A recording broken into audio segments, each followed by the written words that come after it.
ముక్కోటి ఏకాదశి ఉపవాస నియమాలు. ముక్కోటి ఏకాదశి రోజు బ్రాహ్మీ సమయంలోనే లేచి విష్ణుమూర్తిని తులసి దళాలతో అర్పించి విష్ణు సహస్రనామ పారాయణ చేసి ఉత్తర ద్వారం గుండా విష్ణుమూర్తిని దర్శించుకుంటే అనంతమైన ఫలితం లభిస్తుంది.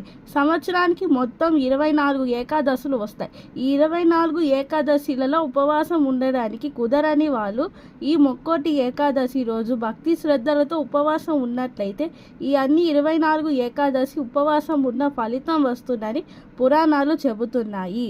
ఏకాదశి రోజు బియ్యము, గోధుమలు వంటి ధాన్యాలు తినకూడదు. చిక్కుడు వంటి కూరగాయలు తినకూడదు. బియ్యం పిండి, గోధుమ పిండి, శనగపిండి వంటి పదార్థాలు తినకూడదు.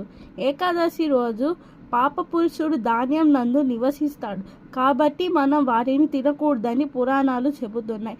ఉర్లగుడ్డ, గుమ్మడికాయ, దోసకాయ ఇలాంటి పదార్థాలు తినవచ్చు. పాలు, నెయ్యి, అన్ని రకాల పండ్లను కూడా తినవచ్చు.